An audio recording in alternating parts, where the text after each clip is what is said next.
Boa noite, meus amigos. Estamos aqui de volta. Como sempre, começamos esse programa invocando a Santíssima Virgem Maria, o Santo Padre Pio de Pietrelcina, para que roguem a Deus que nenhuma injustiça se cometa nesse programa. Queria começar aqui respondendo 2 e-mails que eu recebi durante a semana. Um aqui do Fabiano Costa Figueiredo, Rio de Janeiro, que aponta no meu último artigo do Diário de Comércio uma falha. Que eu troquei lá os 4 candidatos de 2002 foram Ciro Gomes, José Serra, Luiz Inácio Lula da Silva e Antony Garotinho. Em vez de Antony Garotinho, eu pus Leonel Brizola, que foi evidentemente um lápis. Porém, eu mesmo, 2 minutos depois, mandei à redação uma nota dizendo para trocar. Tinha sido engano, mas não sei por que não trocaram. Isso em jornal acontece. Então, Fabiano, muito obrigado pelo aviso. Depois ele pergunta: quais os documentos, caso existam, que provam que já existia guerrilha no Brasil antes de 1964? E olha, isso aí você pode, se você procurar no meu próprio site, você digite lá no aparelho de busca o nome Denise Rolenberg, com 2 L's. É uma historiadora esquerdista que conta toda essa história com os devidos documentos. Lá você encontrará, portanto, a indicação do livro da Denise Rolenberg que conta essa história. A história é o seguinte: havia guerrilha no Brasil já desde pelo menos 2003, financiada por Cuba, armada e financiada por Cuba. 63, né? Perdão, o que eu falei? 83? 2003. Eu estou ficando cada vez mais gagata. É meu direito, eu estou com 62 anos. Daqui para dentro, esperem o pior. Né? Então, né? Agora, não sou que nem o Barack Obama, que já é assim desde os 30. Tá vendo? Agora, então havia guerrilha no Brasil, pelo menos desde 2003. Estou de novo aí, 63. Então, a história de que a guerrilha foi uma reação das forças democráticas contra a ditadura é uma conversa mole. Agora, acontece que notícias sobre informações cabais sobre essa guerrilha de 1963 foram levadas ao presidente João Goulart, o qual, em vez de tomar as medidas, botou tudo numa pasta e mandou para o seu amigo Fidel Castro. Acontece que o agente, o diplomata cubano que estava viajando com esse negócio, teve um acidente aéreo e caiu no Peru. Bom lugar para cair, né? Caiu no Peru, e daí os documentos, né? Evidentemente, o governo peruano leu aquela coisa toda e avisou o mundo, inclusive avisou o governo americano. Então a coisa transpirou. Mas é claro que se há uma agressão estrangeira, uma ação armada estrangeira dentro do território nacional, e o presidente, em vez de notificar as Forças Armadas e tomar as providências devidas, se acumplicia com o agressor secretamente, é evidente que é o caso de alta traição. Então, João Goulart não é que merecia, só por este ato isolado, ele merecia, eu não digo impeachment, ele merecia o fuzilamento, porque isso é crime de alta traição. Tá certo? E hoje em dia está aí esse pessoal pedindo indenização para a família de João Goulart, porque foi pedindo indenização para o governo americano. Quer dizer, aquela velha história, eu já mostrei isso várias vezes. Esse pessoal diz assim: olha, o governo de Washington planejou o golpe. E daí eles apresentam as provas. A última prova que eles apresentaram foi a conversa entre o embaixador Lincoln Gordon, a gravação de conversa entre o embaixador Lincoln Gordon e o presidente Johnson, em que o Lincoln Gordon diz o seguinte: olha, os militares aqui estão dando golpe, eles estão na rua, nós precisamos, o que é para fazer? Precisamos fazer alguma coisa. Isto prova exatamente que não tinham feito nada. Então, porém, esse pessoal, historiadores comunistas que superlotam as nossas universidades, gastando dinheiro público para fazer essa empulhação, isto que é a prova de que não houve intervenção americana, eles usam como prova de que houve. Ora, é uma operação assim, tão cínica que o povo fica a boca aberta. Fala: olha, tá vendo aí? Olha a prova, olha o homem conversando com o Johnson, né? O embaixador conversando com o Johnson, tramando de interferir no negócio. Escuta, mas a gravação é do dia 31 de março. Né? Daí, depois aparecem os documentos. Olha, tem aqui o Marechal Castelo Branco tinha contatos, né, com o pessoal militar de Washington. Ué, mas quem é que não sabia que tinha contatos? O comando militar brasileiro sempre teve contato com o comando militar americano, essa é a coisa mais óbvia do mundo. Eles apresentam um monte de coisa que não prova nada, e que geralmente prova o contrário, e dizem cinicamente que aquilo é prova de que o golpe foi tramado em Washington. Eles estão fazendo isso há 40 e tantos anos, minha gente. Agora, o pessoal quer, assim, que a gente refute essas coisas com educação. Com educação a gente refuta na primeira vez, na segunda, na terceira.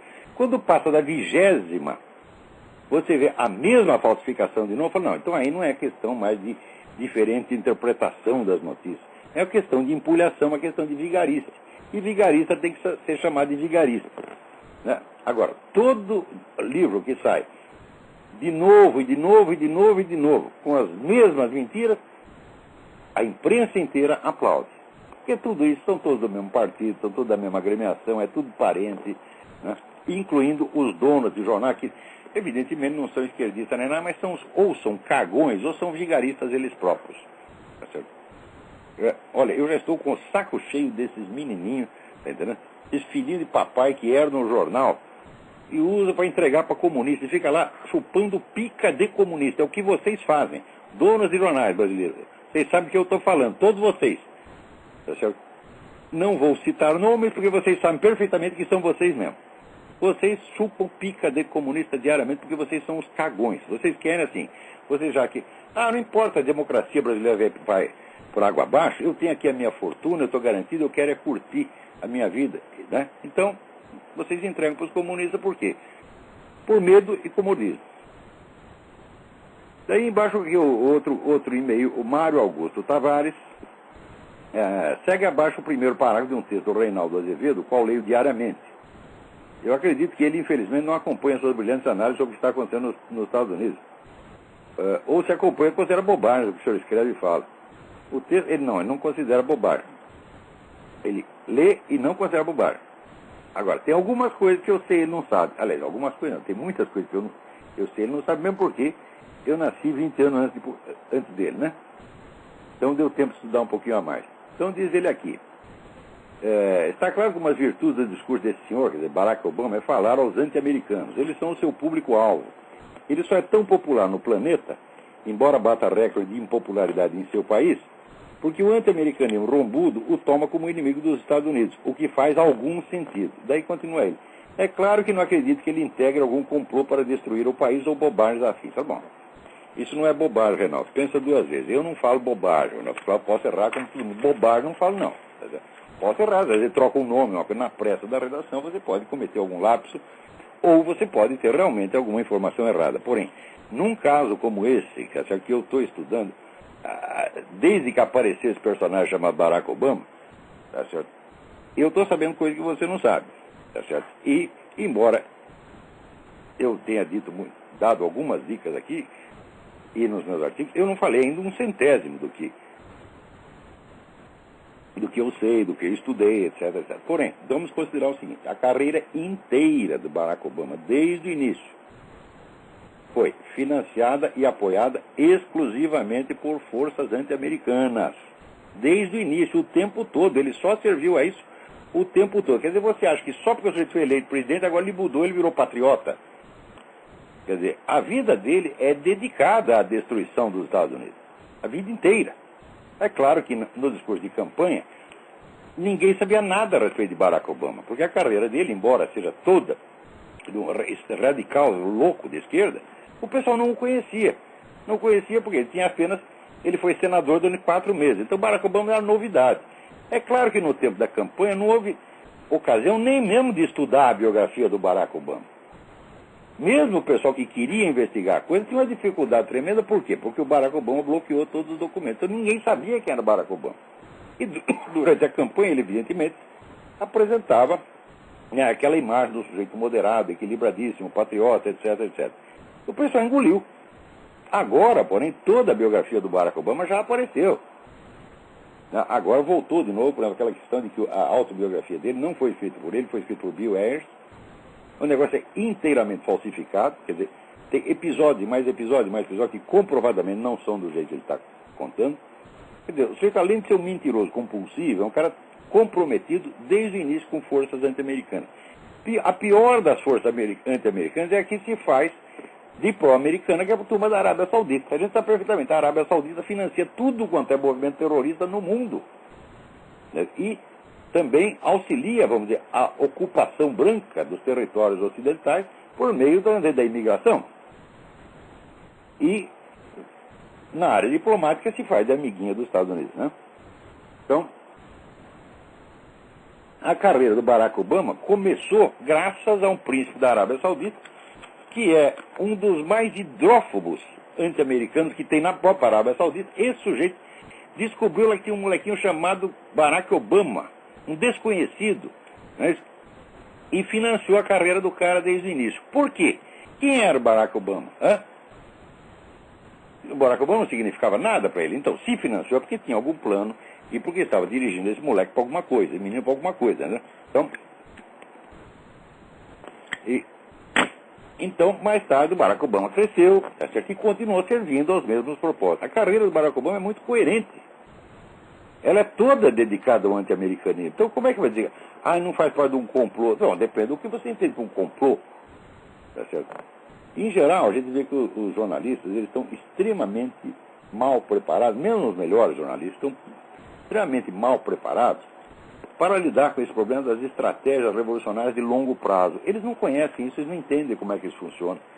Eles só entendem, vamos dizer, revolução no sentido leninista, insurrecional, ou então o jogo democrático normal da circulação de opiniões.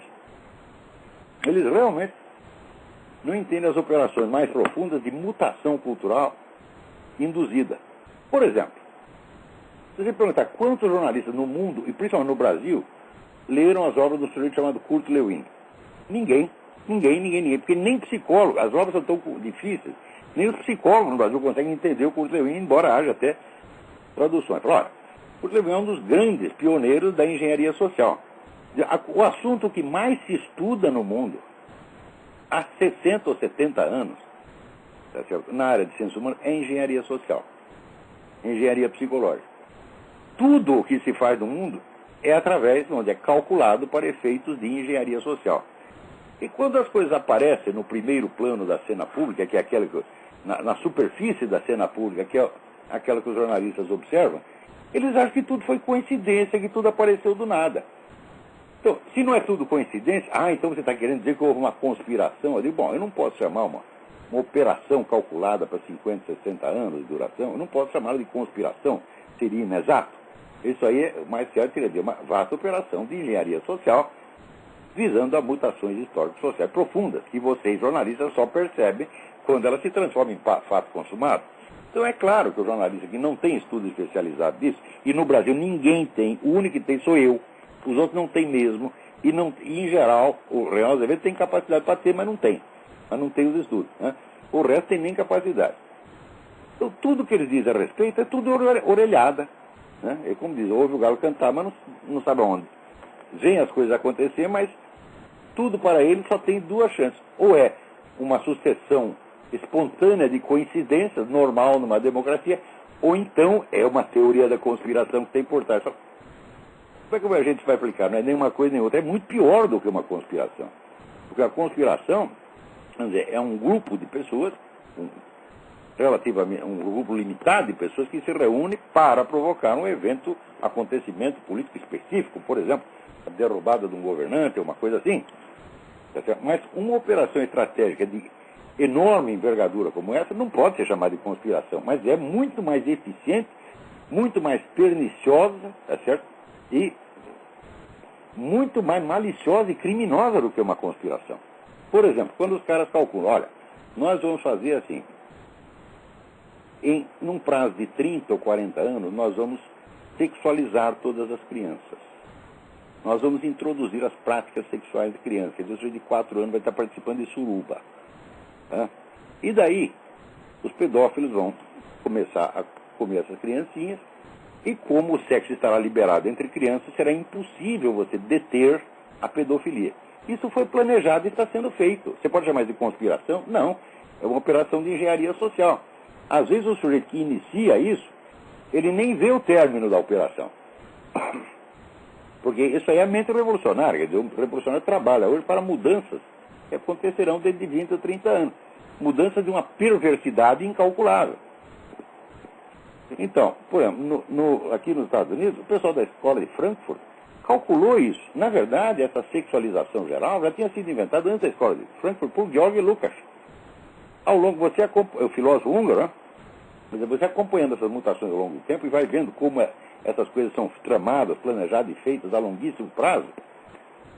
Então, tudo isso, para o jornalista, que é o sujeito que vive na periferia da realidade, são simplesmente coisas que aconteceram, fatos da história cultural. Ele não percebe que é uma operação, uma intencionalidade seguida coerentemente durante décadas. Tá certo? Então, por exemplo, tem coisa que até, por mais que você estude, você mesmo demora para perceber. Até uns meses atrás, eu ainda acreditava na ideia de que o pessoal da escola de Frankfurt, Theodor Adorno, Max Horkheimer, Herbert Marcuse, Habermas, até que eles eram um tipo de marxistas extremados, é verdade, mas não ligados ao movimento comunista. Marxistas independentes, que até o pessoal chamava, eles não são bem marxistas, eles são marxianos. Né? Ora, outro dia que eu descobri, num livro, uma dica de que o Instituto de Frankfurt foi fundado por intervenção de Willy Münzenberg, que era o agente encarregado por Stalin de promover a dominação da intelectualidade ocidental. Então, a escola de Frankfurt fazia parte do aparato do Comintern, sim, desde o início. Stalin esteve consciente de tudo aquilo desde o início. Eu até dei uma aula, botei uma gravação sobre isso no seminário de filosofia. Eu não sei se já está no ar, mas procurem que vocês verão. Então, isso aí, esses fenômenos não são nem coincidências espontâneas e nem uma conspiração no sentido material da coisa. Eles são estratégia de revolução cultural, estratégia de mutação social de longo prazo. E dentro dessa estratégia, por exemplo, a carreira inteira de um Barack Obama é apenas um capítulo, um elo de uma cadeia que foi calculada, foi pensada com antecedência e está sendo executada.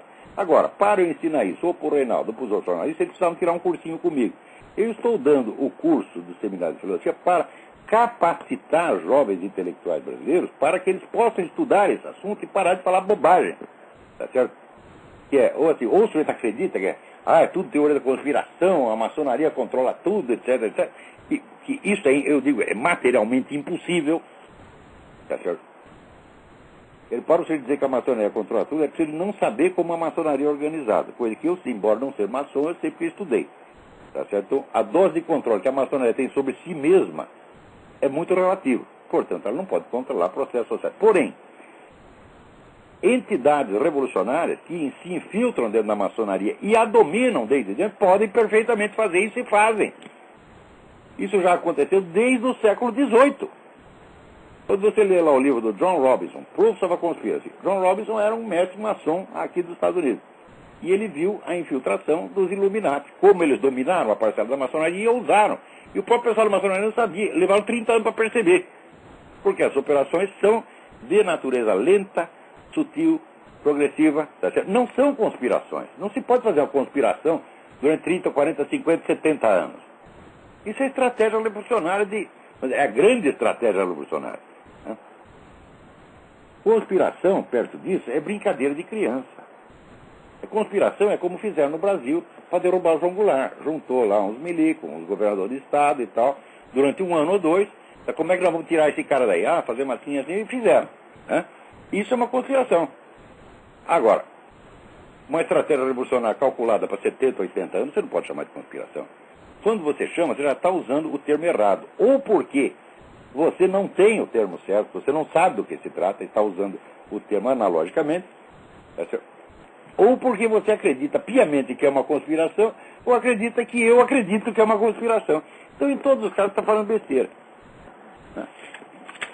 Peraí, tem alguém na linha. Quem é? Alô? Alô? Pifou. Bom, vamos aqui a uma segunda notícia. Olha aqui, eu fico sabendo através do jornal O Tempo, de Minas Gerais. O Tempo. Não foi através do Estadão, do Globo, da Folha de São Paulo. E fico sabendo, não através do noticiário, mas através de um artigo do Murilo Badaró, presidente da Academia Brasileira de Letras, que o seu Lula, nas festividades de 7 de setembro, ele excluiu do palanque, proibiu a entrada no palanque dos comandantes das 3 Forças Armadas. porque ele não queria ser visto e fotografado do lado de militares fardados. Presta atenção, vou repetir. Né? As festas de 7 de setembro são eminentemente a parada militar. Né? Sempre foram. As Forças Armadas sempre foram o personagem principal das festividades de 7 de setembro. Agora o personagem principal é o seu Lula. E milico não entra.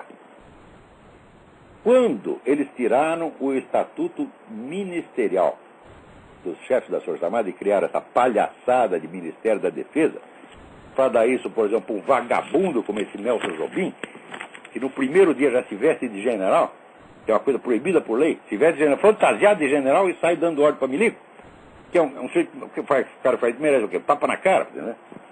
Na melhor das hipóteses, um tapa na cara. Então, veja se esse sujeito tem um homem capaz de se fantasiar de general, tem capacidade para ser ministro da Defesa. Quer dizer, ele não sabe nem que a lei o proíbe de fazer isso. Então, o que ele sabe a respeito de Forças Armadas? Nada. Então, os comandantes das 3 Forças Armadas, que eram ministros, ministro do Exército, ministro da Marinha, ministro da Aeronáutica, deixaram de ser ministros, perderam o estatuto ministerial, viraram apenas comandantes submetidos a um outro ministro. E pior, tinha gente no Exército que aceitava isso e defendia isso. Eu tive um bate-boca com um sujeito uma vez no clube militar, um coronel do Exército, tido como grande intelectual no meio deles. Para mim, uma besta quadrada. O cara defendia isso aí, e foi nessa ocasião, aliás, que eu perguntei para o sujeito, falou, olha, o senhor leu tal livro assim, sobre isso? Não. O senhor leu tal outro? Não. O senhor leu tal outro? Onde é que o senhor tira suas informações? Ah, eu leio o jornal. Eu digo, então vá merda, meu filho. Você pode ser coronel quanto queira, e os seus colegas podem te achar intelectual, para mim tu é um burro. Tá certo? E graças à burrice dessa gente que aceitou essa coisa, quando os militares jamais poderiam ter baixado sua cabeça, primeiro aceitaram perder o estatuto ministerial, depois aceitam um monte de boicotes, aceita levar tapa na cara da mídia todo dia, tá certo? E vão pedir socorro pro bandido. Na eleição de 2002, eu vi com os meus 2 olhos a milicada tudo bravo, porque o Fernando Henrique não dava aumento para eles, foram tudo votar em Lula. Quer dizer, merece mesmo, merece. Quer dizer, o sujeito que não é capaz de pensar a longo prazo, fala, olha, existe uma estratégia revolucionária, a estratégia revolucionária se dá através, vamos dizer, de 2 forças concomitantes, através da estratégia das tesouras do Lênin. Você tem aí uma esquerda para lá, outra esquerda para cá, tem a esquerda da esquerda, a direita da esquerda, e nós não podemos compactuar com nada disso, não. Eles se cansaram da direita da esquerda e se aliaram com a esquerda da esquerda. Daí perderam o estatuto ministerial, agora sai até do palanque. Está vendo por que eu estou dizendo que, com exceção de uma meia dúzia, que são meus amigos, que eu respeito, que é a turma do Grupo Inconfidência, a turma do pessoal do Ternumo, o pessoal do Grupo Quero Quero, tem vários dessas agremiações que são independentes, não são órgãos das Forças Armadas, são agremiações criadas e mantidas com o próprio dinheiro de oficiais, da ativa da reserva, né? Então, tirando esse pessoal, as Forças Armadas brasileiras não existem mais. Aquilo é um bando de boiola que aceita qualquer coisa. E que se mandar os bichos invadir Honduras, eles vão correndo. Sim, senhor, sim, senhor. Chega lá o Hugo Chávez, dá um grito, a milicada tudo bate em continência e vai fazer o que o seu Hugo Chávez mandou. Quer dizer, é a isso que nós somos reduzidos. Aqueles pessoal que tinha esperança numa ação das Forças Armadas, pode tirar o cavalo da chuva, isso nunca vai acontecer. Não tem capacidade para isso, não tem coragem e, sobretudo, não querem. O que eles querem, milico agora, meu filho, é funcionário público.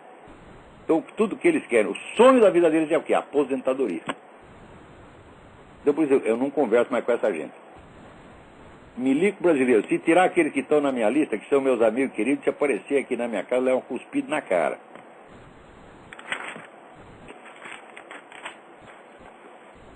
Aqui, da Folha de São Paulo. Zelaístas tomam controle total da missão brasileira. Saiu até a Folha de São Paulo reparou nisso. Você chega lá, quem te atende na porta? É um funcionário brasileiro? Não. É um pau mandado do Zelaya. Né? Vestido de capuz na cabeça, como um terrorista, para não ser identificado pela mídia. Né? O jornalista brasileiro, para entrar lá, né, teve que explicar, chamar, por favor, chama o encarregado de negócio brasileiro, Francisco Catunda, acho que um brasileiro tem lá dentro. Né? No resto, os caras estão mandando, lá estão cagando no meio da sala, né? Não sei como é que estão fazendo, porque não tem água naquele negócio, né? Então, cada privada já teve quantas cagadas tem lá dentro, 100, 150, não sei quantas foi, né? Mas é bom, pois ela merece isso. Mas eu sei que o Brasil não manda nada na sua própria embaixada, né? É isso que... Olha, o presidente que faz isso, é claro que está cometendo um crime de alta traição. É que você te entregou uma embaixada para invasores, porra. Quem invadiu? Olha, os caras tomaram conta do negócio lá, porra. Estão mandando na embaixada. Eles não são hóspedes da embaixada, não são asilados da embaixada. Eles são os donos da embaixada. Fazem o que querem lá dentro. O brasileiro não tem vez. O presidente que faz um treco desse, porra, tinha que ser tirado de lá. Agora, o pessoal está vendo o Lula, é um negócio do mensalão, é o assassinato lá do prefeito de Santo André, tá certo? É o filho do Lula, tá certo? Que em poucos meses, né, ele é retirado do zoológico, literalmente retirado do zoológico, tá certo? E saiu do estatuto de habitante do zoológico para uma das maiores fortunas do país em 3 ou 4 anos. Tudo por coincidência, tudo está acontecendo na sua cara, e vocês aceitam isso, porra. As Forças Armadas aceitam isso. A chamada oposição aceita isso. E quer discutir isso educadamente. Fala, como você pode discutir educadamente crime? Você pode discutir educadamente uma ideia. Até uma proposta ideológica, aí você pode discutir. Mas crime organizado você não pode discutir educadamente. Aliás, não é nem discutir. Que se vê um sujeito assaltar a sua casa, você vai discutir com ele. Se você tiver meio de botá-lo de lá para fora, você põe. Se não tiver, você vai ter que aceitar, né, a invasão e submeter aquilo, mas depois o cara sair, você vai avisar a polícia. Agora, no Brasil, não. Alô, tem alguém na linha aí? Alô? Boa noite. Boa noite. Tudo bem? Tudo bem? Queria fazer uma pergunta. Fale bem alto. Uma pergunta. Conselhos de tutela, conselhos de patrimônio estão se espalhando pelo Brasil. Eles têm alguma coisa a ver com os soviéticos? Não, a ideia disso aí, isso aí também é uma coisa, você não pode associar direto isso com os soviéticos, evidentemente. O que se pode entender claramente é que há uma política revolucionária sendo implantada no mundo para transferir o pátrio poder para o governo. Isso é uma coisa que já está em andamento faz muito tempo. Então, eles tentam aqui, tentam ali, tentam de um jeito, tentam de outro. Quer dizer, o projeto é o mesmo. É um dos milhares de projetos que compõem a estratégia revolucionária global. Tá certo? E cada um desses, vamos dizer, tem milhares de servidores, milhares de pessoas lutando para implantar essas coisas. Como, por exemplo, se você pegar só um item, pega aí, só casamento gay. Quantas pessoas estão mobilizadas para implantar casamento gay? São milhões. Então, aí também esse negócio. Como é que nós eliminamos, né, a autoridade do pai de família, transferindo o pátrio poder para o Estado? Isso é um projeto complexíssimo que está sendo posto em andamento no mundo inteiro há pelo menos 70 anos. Tá vendo? Isso não é uma conspiração, mas também não é um conjunto de coincidências, não é apenas uma corrente de ideias. Não, é uma ação organizada, permanente, tá certo? Cujo prazo de aplicação transcende, às vezes, a vida do próprio interessado, porque o sujeito é um militante, ele está lá para servir o partido, para servir a agremiação, para servir o movimento. Se até o fim da vida dele ele não vê aqueles objetivos realizados, dane-se, ele mora na esperança de que a geração seguinte vai fazer a burrada no lugar dele. Então, vamos lá, olha, outra coisa aqui, vira essa cena aí. Olha aqui o que você pode ler no site da Previdência Social, www.previdenciasocial.gov.br. O auxílio reclusão é um benefício devido aos dependentes do segurado recolhido à prisão durante o período em que estiver preso sob regime fechado ou semiaberto. Ou seja, vocês estão me ouvindo bem? Isso quer dizer o seguinte, vocês podem matar, estuprar, sequestrar, roubar, fazer o que quiser, seguro de que, se você for preso, for para na cadeia, a sua família não passará necessidade. Agora, se em vez de ser o autor do crime, você for a vítima, qual a garantia que o governo dá à sua viúva e aos seus filhos? Nada. Nada, nada, nada, nada. Você pode ficar chorando na escadaria do Palácio do Planalto, tá certo? E, né, o coração materno, o coração de mãe da República Solidária não lhe dará uma gota da ternura que dá aos bandidos. A coisa é realmente assim.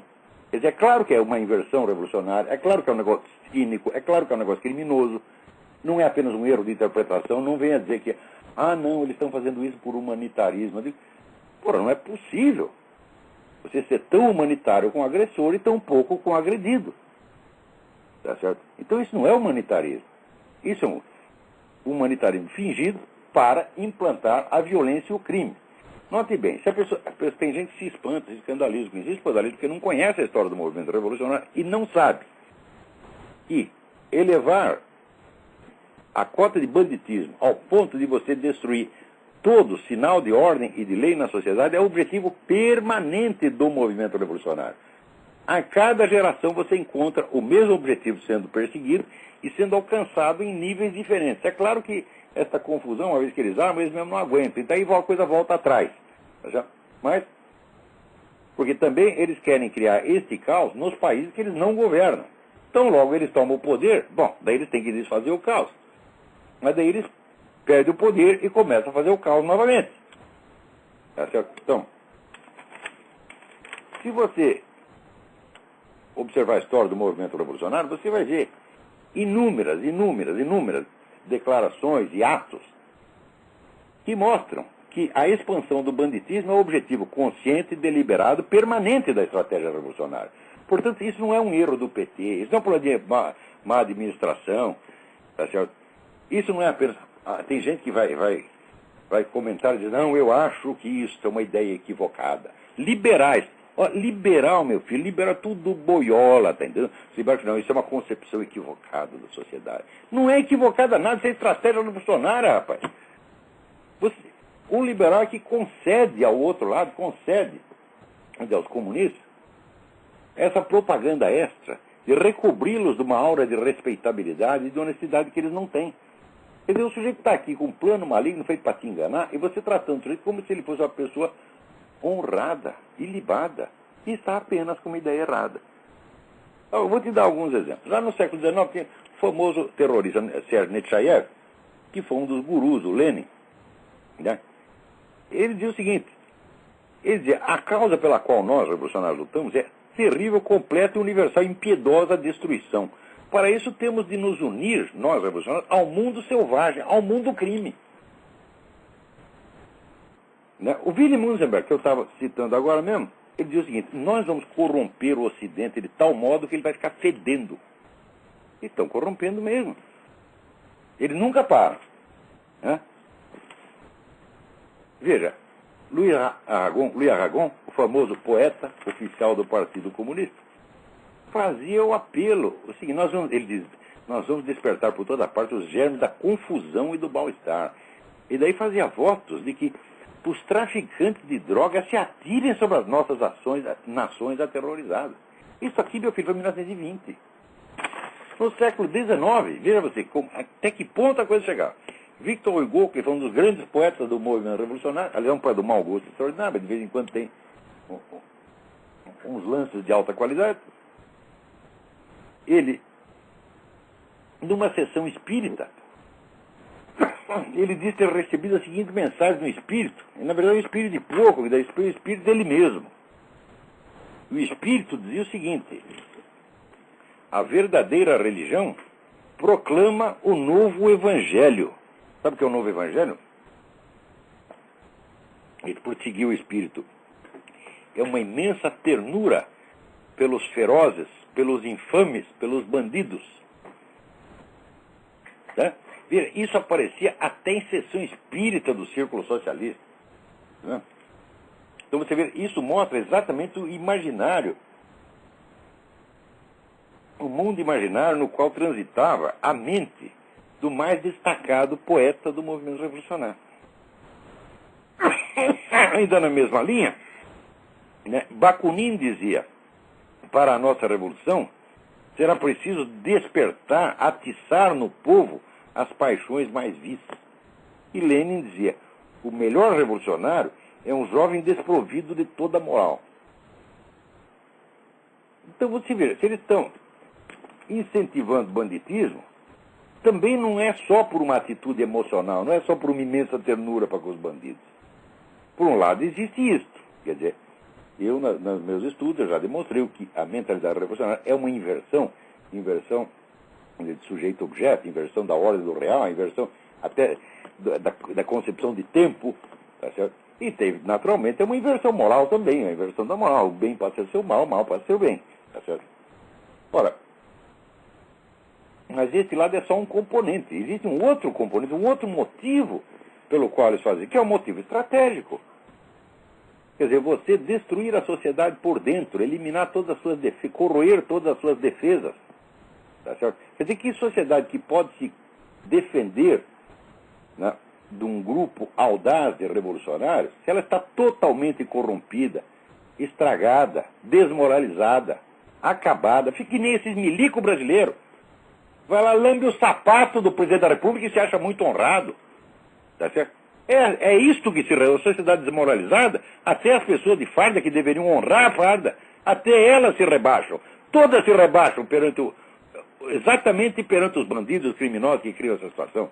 Quanto mais o pessoal corrompe a sociedade, mais eles adquirem poder psicológico sobre a sociedade. Então, existe nisso um lado estratégico. Tá certo?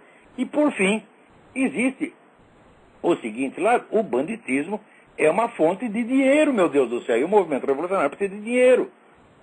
Por exemplo, o narcotráfico. O narcotráfico hoje, na América Latina, está todinho na mão das Farc.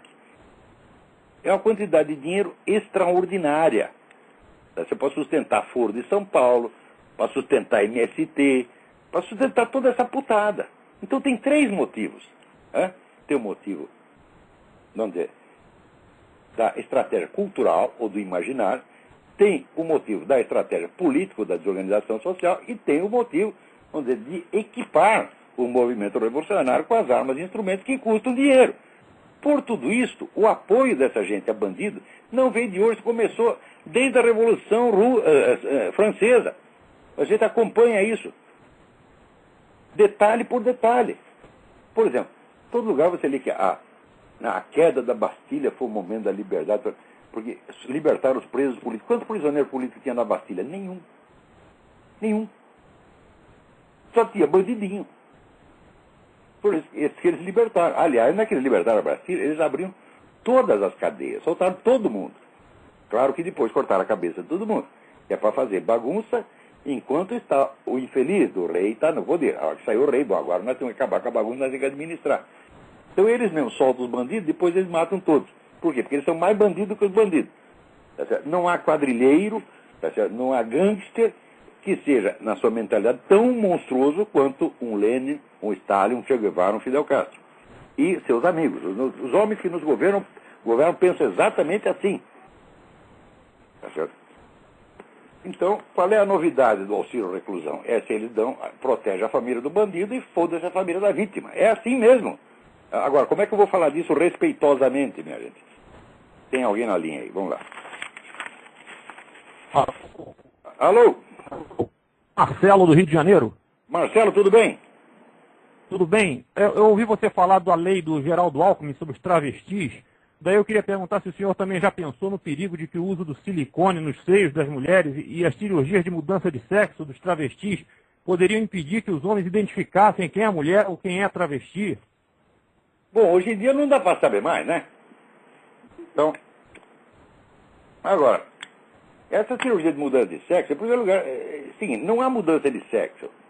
Tá? O que há é uma mudança de aparência exterior, porque o sujeito não vai ganhar um útero, um par de ovários e poder ter filho, etc. Não vai acontecer, não vai virar uma mulher. Ele vai virar um simulacro muito bem feito. Às vezes o simulacro, por ter sido, né, trabalhado por especialistas, né, sai até melhorzinho do que sairia por natureza, né? A gente, quando olha uns travecos que tem por aí, né, eu digo, olha, não tinha aquela senhora lá da Câmara dos Deputados, como é que chamava aquela mulher que chorou por chamar de feia? E como é que chamava? Esqueci. Aquela que o Clodovil chamou de feia, ela fez um forrobodó e disseram que foi uma ofensa grave, que queriam caçar o Clodovil por causa disso. Você pega aquela mulher, tá certo? E você compara aí com, né, a outra travessia, agora até esqueci o nome, longe do Brasil faz tempo. Como é a travesti mais famosa do Brasil lá? Roberta Close. Compara com a Roberta Close. Qual você acha mais bonita? Você acha que alguém ia submeter uma cirurgia para ficar igualzinha àquela deputada? Não. O jeito vai lá, ele quer sair bonitinho que na Roberta Close, não é assim? Então, a cirurgia faz maravilhas, meu filho. Não teve aquele sujeito que a mulher cortou o peru dele? Daí acharam o peru, costuraram o peru novamente, o peru ficou melhor que antes. E ele se tornou ator pornô. Ora, se a cirurgia pode fazer isso, por que não pode transformar, digamos, o Marco Aurélio Garcia na Roberta Close? Eu sugiro até que o faça. Tá certo? Então, agora, esse negócio de silicone é realmente perigoso. Tá certo? Todas as operações são extremamente perigosas, continuam perigosas. Tá certo? Agora, eu penso assim, não existe operação de devolução do peru. Né? E se ele mudou de ideia uma vez, pode mudar duas, meu filho. Então, por via das dúvidas, se você está pensando em mandar cortar o seu peru para você virar a Roberta Close, pense não é duas, pense 2.000 vezes, porque depois não tem mais volta, meu filho. Né? Ó, peraí, tem mais alguém na linha aí. Alô, quem é? Oi, Olavo. Oi, quem é? Tá me ouvindo? Fale alto. Oi, Olavo. Aqui é o André, aqui de São Paulo. André, tudo bem? Tudo bem, Olavo. Olavo, faz um tempinho que eu ando estudando aquela filosofia, aquela linha filosófica, o objetivismo da Ayn Rand. E eu queria saber o que você acha, enfim, dos tenets dessa linha filosófica. Ayn Rand, né? aquilo não é uma, já expliquei isso em aula, aquilo não é uma filosofia moral. Aquilo é uma técnica de autoajuda para capitalistas culpados. Ponto final. Se você está se sentindo muito culpado, você está se sentindo bandido, porque você é um capitalista, sua empresa dá lucro, né, você só tem duas chances. Tem três chances. Ou você começa a dar prejuízo e se sente melhor, ou você dá todo o seu dinheiro para o MST, para o PT e se sente um pouco melhor, ou então você lê a Ayn Rand. E ela vai dizer que a melhor coisa que você pode fazer para o mundo é você cuidar de si mesmo, ganhar dinheiro para você mesmo. Como de fato é, na prática acaba sendo assim, porque é impossível você ganhar dinheiro sem que muita gente em volta ganhe dinheiro também. Tá certo? Você vê, numa cidade assim, pobre, está todo mundo ferrado. Agora muda um sujeito milionário para lá, melhora a vida de todo mundo. Portanto, o milionário, ele não precisa pensar, ter ideias altruístas para ele fazer coisas boas. Ele faz pelo simples fato de ele ganhar dinheiro. Até o momento que a Ayn Rand diz isso, eu digo, bom, ela está dizendo uma coisa óbvia, lógica, tá certo? E que não é filosofia, é uma simples observação de senso comum e de experiência. Agora, no instante em que ela toma isso como uma filosofia moral, ética, eu digo, bom, ela mostra que ela não tem a menor ideia do que é moral e ética. Quer dizer, ela filosoficamente é uma amadora. E o círculo da Ayn Rand era, na verdade, uma seita de tipo satanista, tá certo? Profundamente anticristã. Tá certo? Então, é lamentável que muita gente que está aí na área conservadora e tal, leve a sério essa mulher. Tá entendendo? Agora, não quer dizer que não fosse uma grande romancista. O livro dela, Atlas Shrugged, tem trechos ali dignos de Dostoiévski, uma grande romancista, tem imaginação poderosa, escreve para danar, mas como filósofo é a porcaria e como pessoa não prestava absolutamente. Tá certo, Olavo. Obrigado. Obrigado eu. Olha aqui como é que são as coisas, né? Teve aquele pessoal que fez aquela gravação na Acorn, né? Chegou lá, uma garota se fantasiou de prostituta, foi lá e pediu dinheiro pro bordel, e os caras estavam ensinando ela, dando toda a instrução como é que um bordel faz para conseguir dinheiro do governo. O cara ainda falando, não, você pode mamar, porque é dinheiro do governo, não liga não, vamos gastar, vamos torrar. Assim, um negócio cínico pra caramba. Né? Daí a coisa foi divulgada, descobriu-se o envolvimento da Acorn em cento e não sei quantos crimes, um negócio horroroso. Tá certo? Mas para compensar, a Acorn está processando quem? A garota. Eles não são homens nem para processar o cara que fez o filme, processar a garota, a Hannah Giles. Então, o pessoal aqui está juntando dinheiro para defender a Hannah Giles. Vou contribuir, vou dar meu dinheiro para o fundo de defesa da Hannah Giles, porque ela só se disfarçou de puta, mas eles todos são putas. Tá? É a diferença. Aqui, o assessor do Obama para assuntos regulatórios, Cass Sunstein, esse cara, cada semana ele sai com uma nova. Né? Agora, ele disse o seguinte, que o aborto é certo porque você não pode permitir que os fetos continuem usando as mulheres. É um abuso, esses fetos são os abusados, né? Eles se instalam lá e usam e abusam do corpo da mulher só para nascer, porra. Vê que coisa, né? Então, você vê que quando você... A gravidez, então, a gravidez é uma perturbação. E quando você aborta, termina a perturbação e volta tudo, né, à paz, ao equilíbrio ecológico, ao estado homeostático que precedia a gravidez. Ó, raios, mas depois então por que você trepou? Porque não usou uma camisinha, tá certo? Ou ficou em casa lá tocando sua punhetinha, tá certo? Sua tiririca, que isso não geraria ninguém e você seria apenas um punheteiro a mais e não um assassino. Não estou recomendando, não estou fazendo propaganda punheta, não, de maneira alguma. Mas eu estou dizendo que entre ser um punheteiro e um assassino, meu filho, é melhor a primeira alternativa. Agora, se você segue a palavra de caras como esse Sunstein, você vai progredindo. Não é isso? Você vai galgando, né? E quanto mais você sobe, e seus pecados vão ficando cada vez piores, você se sente mais santo e maravilhoso. Olha, quem fez uma análise maravilhosa disso foi o Papa João Paulo II. Ele disse que nós chegamos a um ponto onde, vamos dizer, essa mentalidade se espalhou de tal modo para toda a sociedade que você tem agora o pecado estrutural, permanente e geral. Então, ele não precisa ser assumido, não pode ser assumido como pecado pessoal, quer dizer, o cara não sente que ele está fazendo um pecado. Por quê? Porque o pecado está imbricado na própria estrutura social. Então, o sujeito se sente tanto mais inocente quanto mais pecado ele está fazendo. Fala, pô, mas é na mosca. É isso que a gente vê diariamente. Quanto mais filha da puta, o sujeito mais inocente se sente. Está aí, é o pecado estrutural. Né?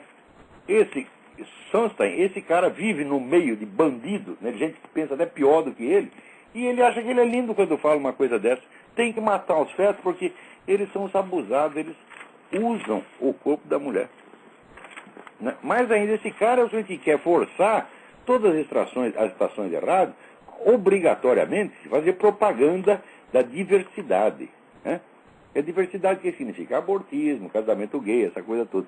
Quer dizer, ele quer impor isso obrigatoriamente às estações de rádio. Mas o desejo que esse pessoal tem de controlar as estações de rádio é uma coisa de louco. Eles não vão descansar quando não fizerem isso. Por quê? Fazer um programa que tem audiência e sucesso, eles não são capazes. Eles fizeram a tal da... Esqueci como é que chamava a rádio do Clinton financiou. Botou Clinton, Jorge Soros, tudo botaram um dinheirão no rádio, de graça da rádio, para concorrer com o Rush Limbaugh. Não conseguiu ter 1/10 da audiência do Rush Limbaugh. Né? Daí, então fala, bom, então já que não conseguimos por aqui, nós vamos tentar por meio oficial. Né? A gente não consegue vencer o programa dele, então quem faz? A gente vai lá e toma o programa dele, toma o horário dele e põe lá a propaganda que a gente quiser. Mas, olha, isso aqui toda semana... Então, veja esse negócio estava comentando com o do Reinaldo Azevedo, que ele não acredita que o Obama esteja envolvido num movimento anti-americano. Mas é só no que ele está envolvido. Ele só toma atitudes anti-americanas uma atrás da outra o tempo todo. Ele não fez nada em favor do seu próprio país. Ele diminuiu o orçamento das Forças Armadas para dar dinheiro para a ECOR, né? Ele está, vamos dizer, deixando os aliados desarmados e permitindo que o Irã se arme, tá certo? Com a ajuda de Rússia, etc, etc. Olha aqui, o Irã está montando uma segunda, né, fábrica de enriquecimento de urânio para fazer bomba atômica. O Obama sabia disto antes dele ir falar besteira lá nas Nações Unidas. Chegou lá, ficou quietinho, não contou para ninguém. O que é isso, porra? É claro que o sujeito trabalha para os inimigos dos Estados Unidos, coisa mais óbvia, ele não querer ver isso, é muita covardia intelectual. Sabe? O outro, aqui, o outro assessor do Obama, assessor para assuntos científicos, John Holdren, esse até mais louco do que o Sunstein, mais louco ainda. Esse cara diz que a Constituição americana fornece base para a implantação da esterilização obrigatória e do aborto compulsório, como tem na China. Você vê como é que esses caras... É a nova técnica que inventaram, né? Que até no direito eles chamam esse negócio, o direito achado na privada. Né? Você pega a lei e lê de uma outra maneira que diz exatamente o contrário do que ela está dizendo. Então, ele está dizendo o seguinte, a Constituição americana fornece ao governo os mesmos poderes que o governo da China tem. Porque na China, se o governo decidir que você tem que ser esterilizado, vai ser esterilizado. Se decidir que sua mulher tem que fazer o aborto, faz o aborto. Se o médico recusar de fazer o aborto, ele é fuzilado. É isso que esse cara quer implantar aqui. Então, aborto obrigatório, esterilização obrigatória. Porque essa turma de Nova Ordem Mundial, são globalistas, eles têm essa obsessão com população há mais de 100 anos. Né? Quer dizer, eles acham que tem que reduzir a população do mundo de qualquer jeito. Ora, tem um economista que fez um cálculo, ele diz, olha, se reunisse toda a população do mundo no estado do Texas, teria uma área de 100 metros quadrados para cada um. Quer dizer, não ia ficar tão apertado assim, está menos apertado do que no Japão. Quer dizer, supondo que nós chegássemos aí, você ainda teria lugar para muita gente e daria para produzir comida para todo mundo, sim. Agora, o que não dá é para, assim, toda a produção do mundo ser usada para sustentar essa imensa burocracia internacional que manda em tudo, não serve para nada, só atrapalha e chupa dinheiro o tempo todo. Não, por exemplo, a Econ, né? O pessoal que trabalha, o Obama, no segundo dia de governo, deu uma verba de 5 milhões de dólares para a Econ. Ora, faça bem as contas. O imposto de quantos cidadãos americanos, quantos trabalhadores americanos é preciso juntar para dar 5 bilhões de dólares. Quer dizer, quantos dias de trabalho, de quantos milhares de esforçados trabalhadores americanos foi dado para esses vagabundos. Né?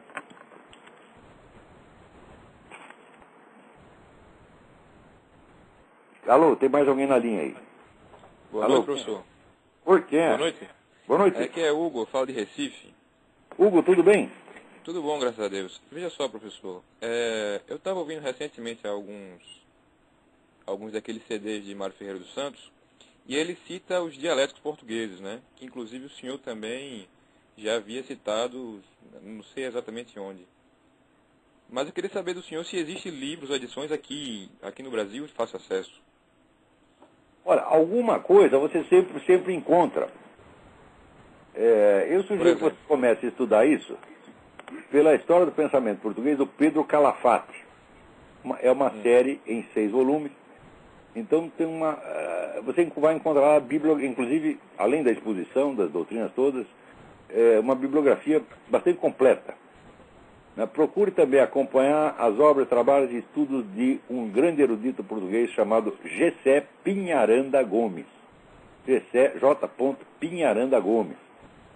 Por esses meios você vai acabar encontrando, né, o que existir publicado e acessível você encontrará.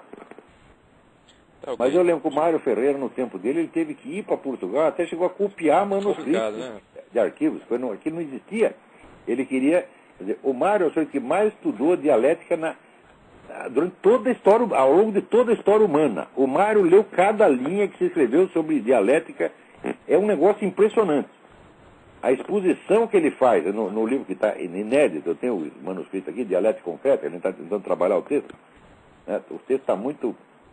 Está uma mixórdia, como tudo que o Mário deixou, mas é uma maravilha. Truncado, né? Então, vamos dizer, os requintes de técnica dialética que ele dá ali, que ele aprendeu com os portugueses, é um negócio de você cair de costa. Eu fiquei Mas, no caso, a própria obra do Mário Ferreira já seria A própria obra do Mário Ferreira já seria uma boa indicação sobre dialética? E não é. Ela é porque está tudo lá, de algum modo, mas a obra foi publicada num estado miserável, porque o Mário ditava aquelas coisas, gravava aquilo no gravador, né? Era aquelas fitas imensas, né, que ele teve, e a mulher dele transcrevia e aquilo era publicado assim mesmo, sem revisão, sem nada. E ele dizia, não, pode deixar que depois que eu morrer vem alguém e dá um jeito nisso. Né? E, bom, eu comecei a dar um jeito em alguns textos do Mário Ferreira dos Santos, mas que eu saiba, o único que fez uma revisão sistemática de um texto do Mário Ferreira, que eu fiz da Sabedoria da Eterna, fui eu. O resto, sabe o que faz? Pega o livro, publica do jeito que está, mete lá uma introdução, dizendo que ele é o gostoso, que ele redescobriu a obra do Mário Ferreira dos Santos, como faz esse menino, esse Luiz Mauro San Martino, que até a editora Paulus publicou. Não, esse foi o redescobridor da obra do Mário Ferreira. 7 anos depois de sair a Sabedoria das Leis Eternas, ele está lá redescobrindo a obra. Mas você está entendendo o que acontece no Brasil? Sim. A picaretagem está no sangue, não é nem intencional. Os caras são picareta porque nasce assim. Picareta de pai, mãe, avó, bisavó. É o código genético, entendeu? Mas veja que, em relação ao próprio Aristóteles, então, para começar, Aristóteles, e eu já vi alguma coisa mais ou menos próxima disso no Tópicos. Pega o órgão, a tradução portuguesa do órgão, feita pelo Gessé Pinharanda Gomes. É uma tradução excelente, uma das melhores que eu conheço.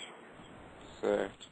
Tá certo? Então eu acho um bom começo, já que está na nossa língua, a gente sempre deve dar preferência, mesmo que você leia outras línguas, dê preferência ao que está na sua língua, se tiver uma tradução boa. É isso? Quanto ao Platão, existe essa tradução do Carlos Alberto Nunes, maravilhosa, que foi reeditada aí pela Paulinas. Eu tenho a versão antiga, mas parece estar sendo reeditada inteirinha pela Paulina. E quanto ao Aristóteles, não existe uma tradução da obra completa, mas do órgão, que são as obras lógicas, você tem essa tradução maravilhosa do Pinharanda Gomes. Então não perca isso. Eu sugiro, se você lê francês, um bom meio de você começar a entrar na mente de Aristóteles é o livro La Méthode d'Aristote, o Método de Aristóteles, de Jean-Paul Dumont. Esse é um grande livro. Claro que ele não abrange a filosofia de Aristóteles inteira, mas não é pela filosofia. Eu quero uma exposição geral da filosofia de Aristóteles. Se você começar a entrar por exposições gerais, você nunca vai entender nada. Você tem que pegar um problema específico que o autor tratou com profundidade e acompanhar aquilo até o fim, porque daí você pega o modo de raciocinar do sujeito, pega as intuições fundamentais dele.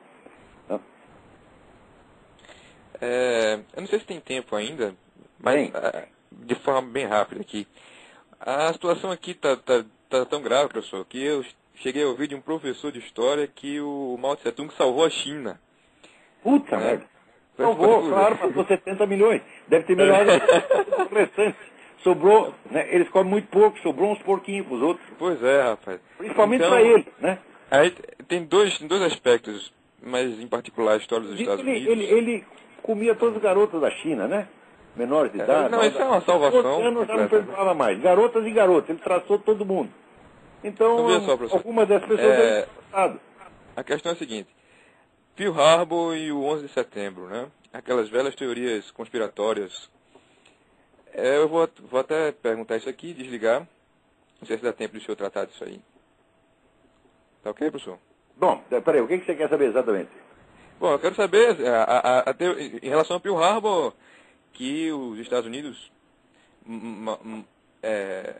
arquitetaram aquilo ali tudinho para... Não arquitetaram. Entrar na Segunda Guerra. De certa maneira provocaram. Houve uma longa provocação. E hoje está mais ou menos provado que o Roosevelt sabia que os caras iam fazer. Mas não quer dizer que foi o Roosevelt que fez. Tá? Quer dizer, como dizer, louco sim, pero não tonto, né? E aí ele queria uma... Mas ele foi omisso, então, né? Ele queria uma guerra, tá certo? Mas ele não podia... O povo americano não. Os caras iam destruir metade da marinha dele num dia só. Isso aí não. Então, vamos dizer, foi um cálculo malicioso feito pelo Roosevelt e que deu errado. Como, aliás, muita coisa que o Roosevelt fez deu errado. Não só aí, mas na esfera econômica também. Né? Mas isso não quer dizer que ele fez isso. Olha, eu não tenho nenhuma simpatia por Franklin Roosevelt. Nenhuma. Hoje eu entendo, o que eu estudei, o Roosevelt era um picaretão. Né? Um sujeito que não tinha a menor convicção a respeito do que quer que fosse, e ele falava o que lhe convinha no momento. Tá certo?